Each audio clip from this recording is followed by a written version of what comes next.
Olá pessoal, bem-vindos ao nosso canal. Estamos aqui em mais uma videoaula falando sobre uma temática processual penal mais uma vez. Hoje nós estamos encerrando um tema relacionado à decisão judicial, mais especificamente relacionado à sentença. Na última aula, vocês podem ver aí no canal, nós fizemos um estudo sobre atos processuais e, em específico, fizemos um trabalho mais aprofundado falando sobre sentença penal.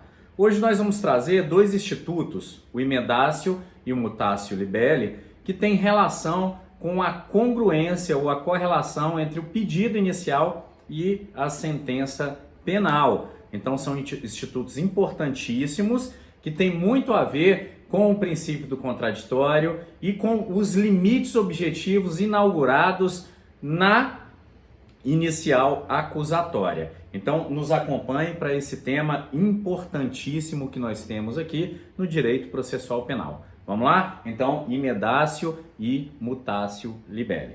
Vamos lá. Olha só, conceituação. São dois instrumentos processuais penais,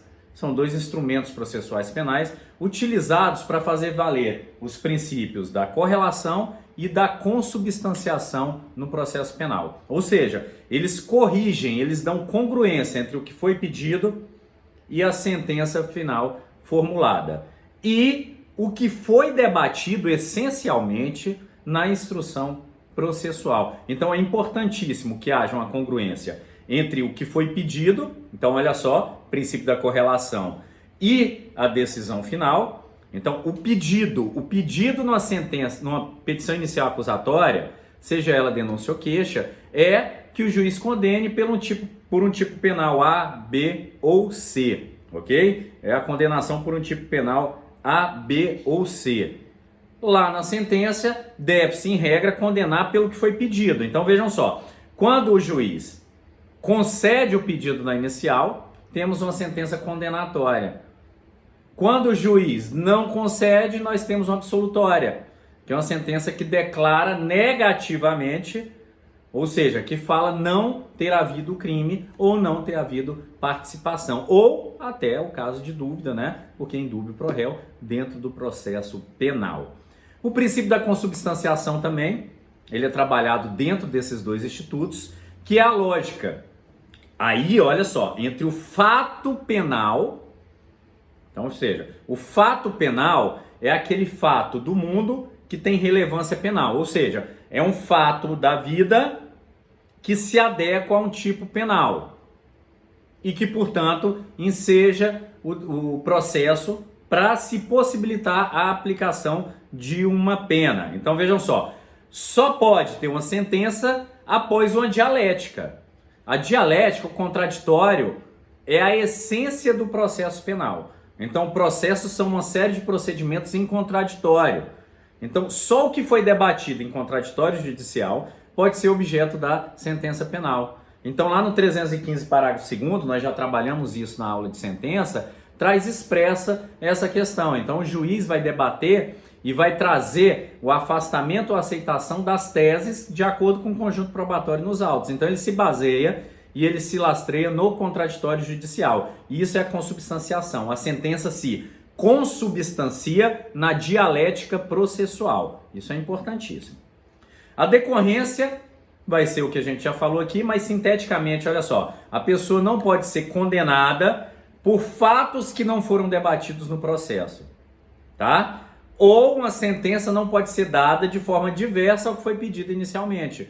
Lá no âmbito civil, vamos falar de sentença extrapetita, ultrapetita, citrapetita, não é? Aqui o negócio é um pouco diferente, nós temos outros princípios envolvidos e eu particularmente não gosto, quem é meu aluno já sabe, de utilizar institutos civilistas no processo penal, né? De ser essa Cinderela que usa essas vestes aí usadas do processo civil. Não gosto. Então vamos lá. A sentença final, ela dá procedência condenando ou improcedência absolvendo ao pedido condenatório. Então vejam, a primeira relação que tem é entre a sentença e o pedido.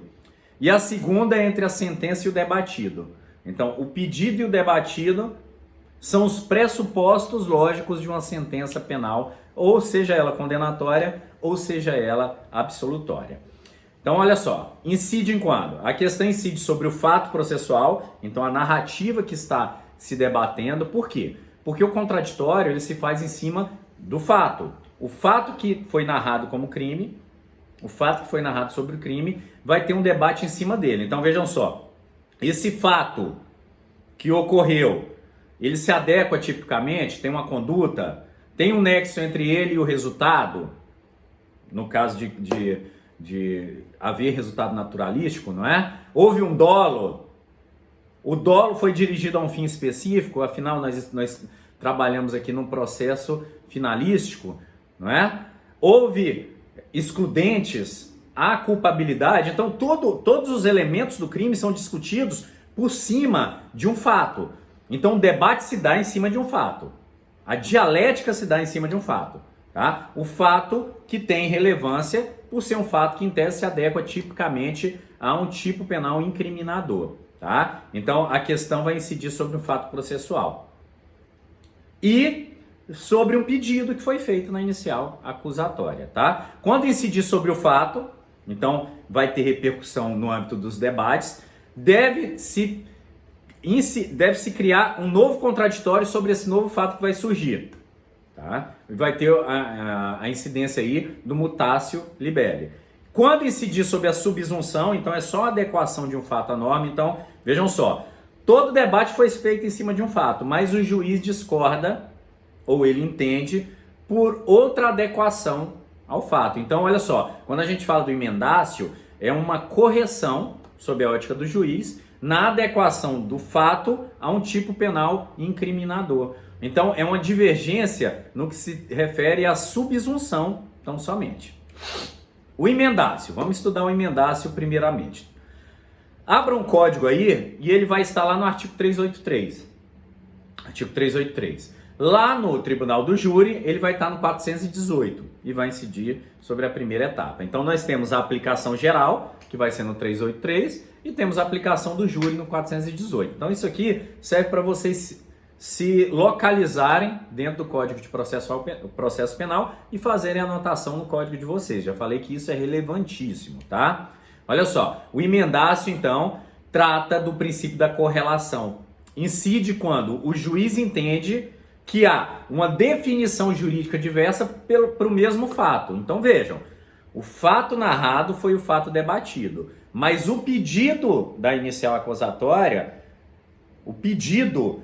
o juiz é discordante na subsunção desse pedido a um tipo penal incriminador. Então é uma readequação da tipificação que inicialmente foi pedida pelo Ministério Público. Então não muda o que foi debatido, muda a adequação. Então nesse caso, 383 vai falar que o juiz pode dar definição diversa ao fato. Olha só, definição diversa ao fato. O fato continua o mesmo, o debate o mesmo, mas a definição jurídica é diversa, ainda que aplique pena maior.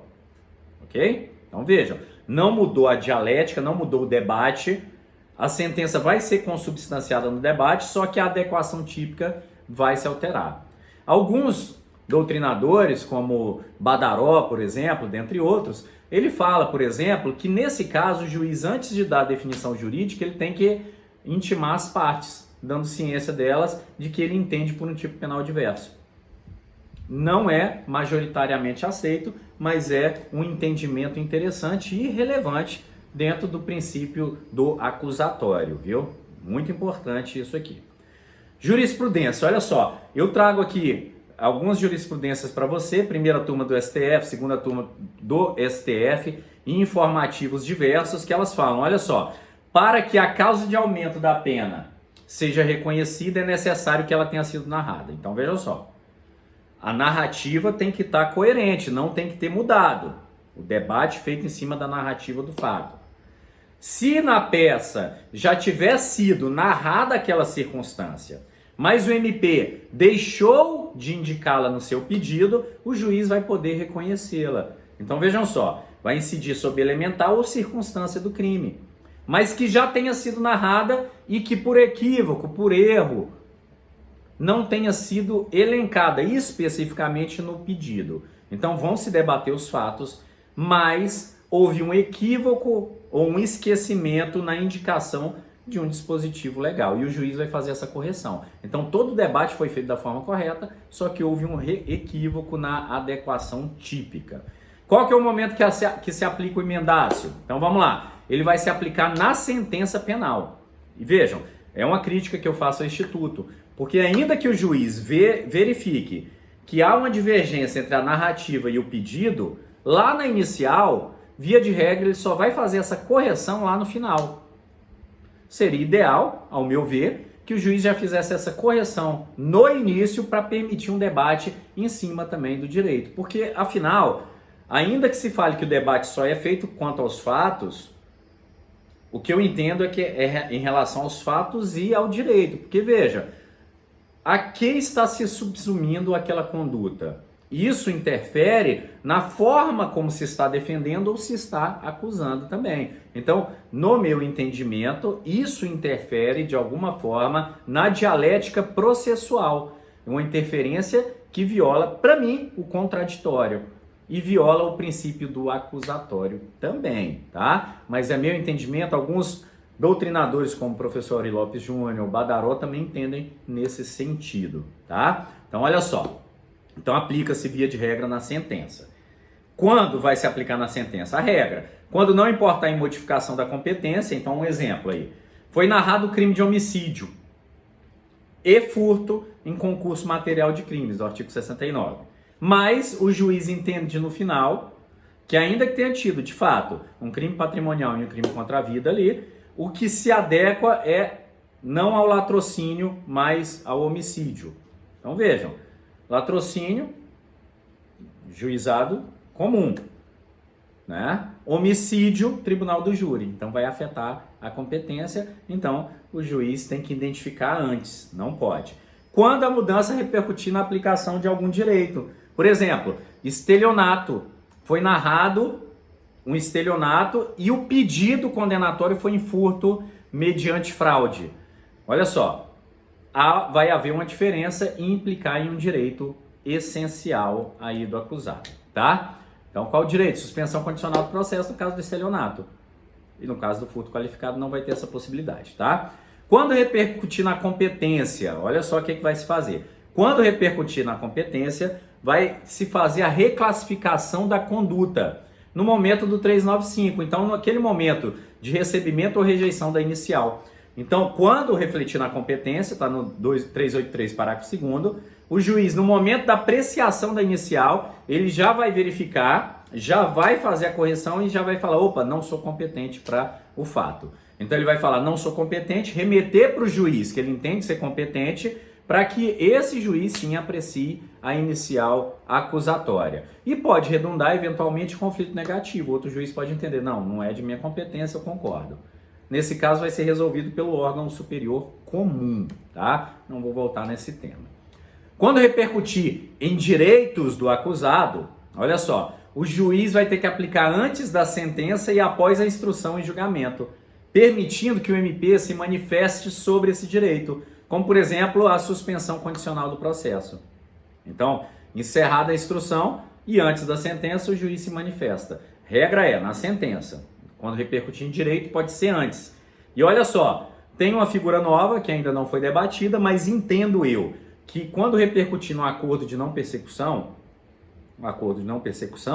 deve-se no momento do 395 também, porque o acordo de não persecução, ele é feito antes da inicial acusatória. Beleza? Então, por exemplo, réu acusado da conduta do 155, parágrafo 4º, inciso 2º, e no final o juiz entende que é estelionato. É o que eu falei, furto mediante fraude ou estelionato aí, e aí o juiz entende, tá, que há um direito que pode ser suprimido. Então, nesse caso aqui desse exemplo, depois da instrução e antes da sentença. No caso do acordo de não persecução, que é crimes com pena máxima, com pena mínima de até 4 anos, o juiz vai no momento do recebimento da inicial, porque o acordo de não persecução é antes do início do processo penal. Em segundo grau, pode ser utilizado, viu? No segundo grau pode ser utilizado, desde que não ocorra a reformácia impégios. O que significa? Pode ser usado, desde que a consequência não seja mais gravosa. Então, o 383 fala que o juiz pode aplicar o emendácio ainda que a pena seja maior. Leia-se, pode se aplicar em primeiro grau, ainda que a pena seja maior. Se for em segundo grau, não pode agravar a pena, ok? Então tá aí 2 precedentes, um mais antigo e um mais recente de 2018. Tá lá 208, foi erro do digitador, tá? Leia-se 2018. No âmbito do júri é possível? Sim, é possível, vai. A previsão tá lá no artigo 418, aí você já vai fazer a anotação aí no seu código, viu?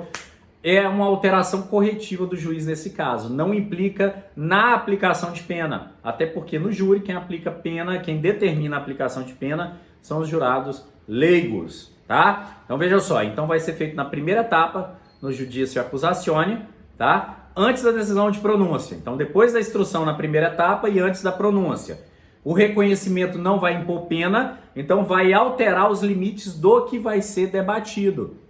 Então, vamos supor que o MP, na denúncia, colocou como homicídio qualificado e o juiz entenda, pelo emendácio, que a narrativa é do homicídio simples. Então vejam, vai restringir, nesse caso, os limites do debate lá no plenário do júri. Por quê? Lembrando aí, gente, os limites do debate no júri são trazidos para a acusação no âmbito da pronúncia. Vamos agora ao mutácio. O mutácio, ele se refere a outra questão e para localizá-lo no código de vocês, ele vai estar no 384 do CPP ou no 411, parágrafo 3º do CPP, quando se trata do júri. Então, regra geral de incidência, 384, júri, 411, parágrafo 3º. E aqui, gente, ele não vai ter relação com a inicial. Nesse caso, a inicial foi correta. A inicial teve a descrição de um fato compatível com o pedido. Mas, no âmbito da instrução surgiu um fato novo, que muda por incidir em uma elementar ou circunstância do crime. Então muda o conjunto fático, repercutindo em uma nova definição jurídica. Então vejam, se debate uma questão e de repente aparece outra. Muda tudo, muda toda a regra do debate. Então tem relação com o princípio da consubstanciação, tá aí no material, no qual se fundaram os debates.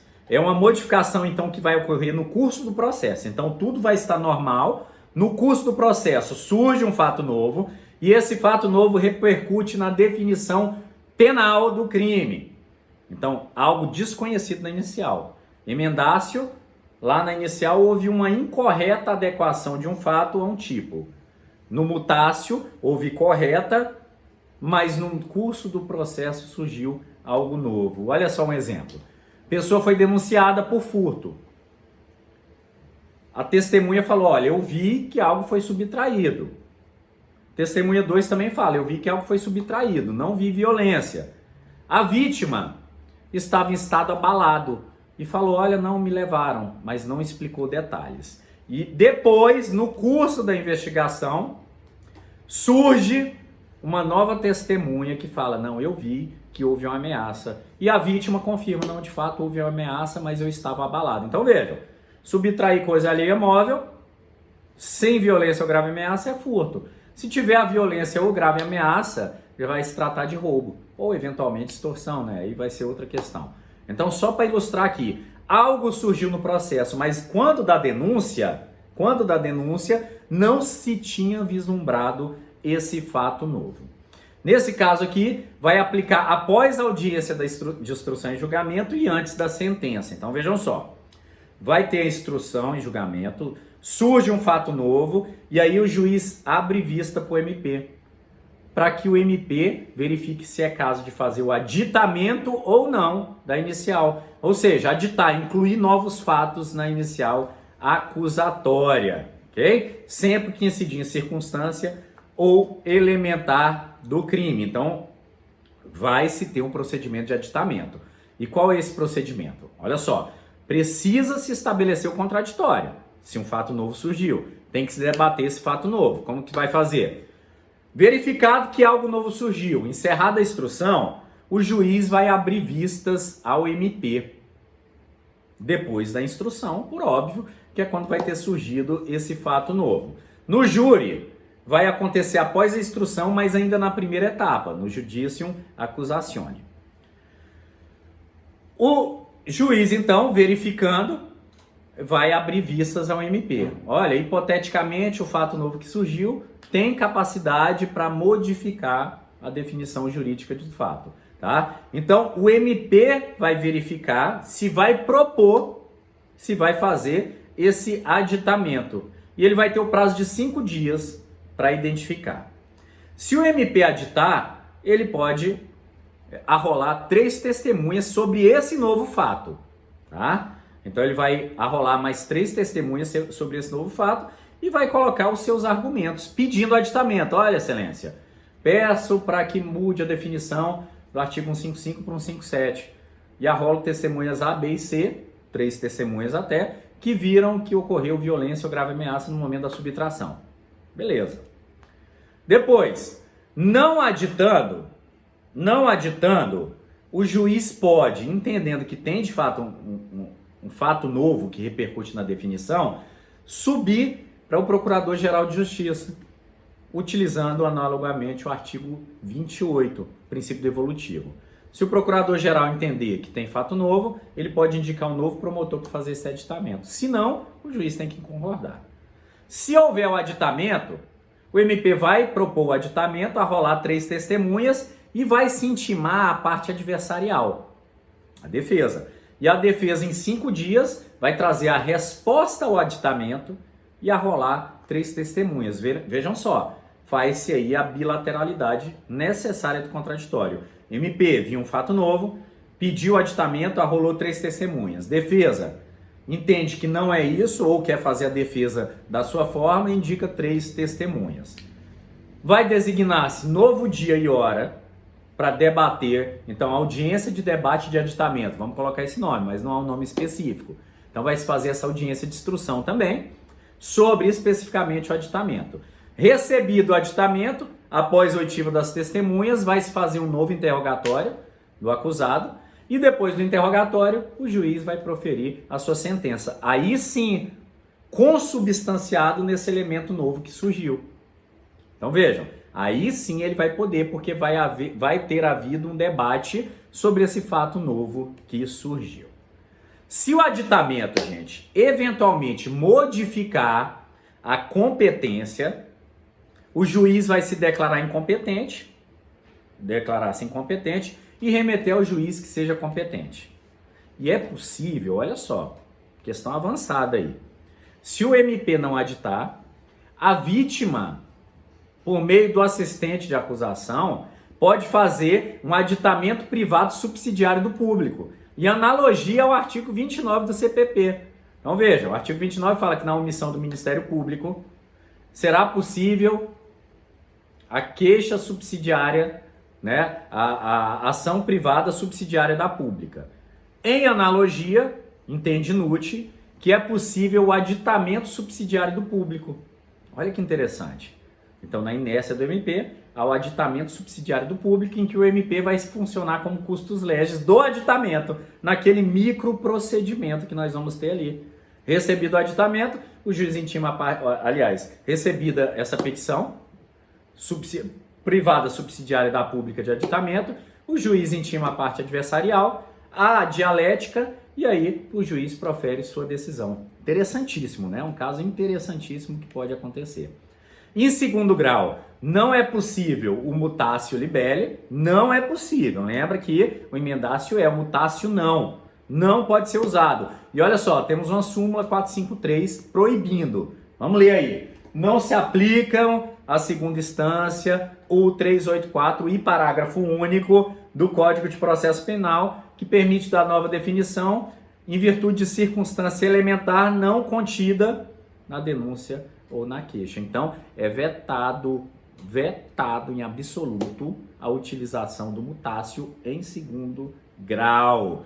Beleza, pessoal? Aqui nós encerramos aí o nosso estudo do emendácio e do mutácio, que é uma complementação do estudo de decisão e sentença penal. Na próxima aula nós vamos começar o estudo da nossa segunda e última etapa do processo penal 3, que são recursos penais. Então nós vamos estudar recursos penais na próxima aula e logo depois nós vamos ter a nossa última aula para finalizar o nosso semestre aí e vamos falar de ações impugnativas autônomas, revisão criminal especialmente. Beleza? Então fiquem bem, nos vemos aí na próxima semana e forte abraço a todos vocês.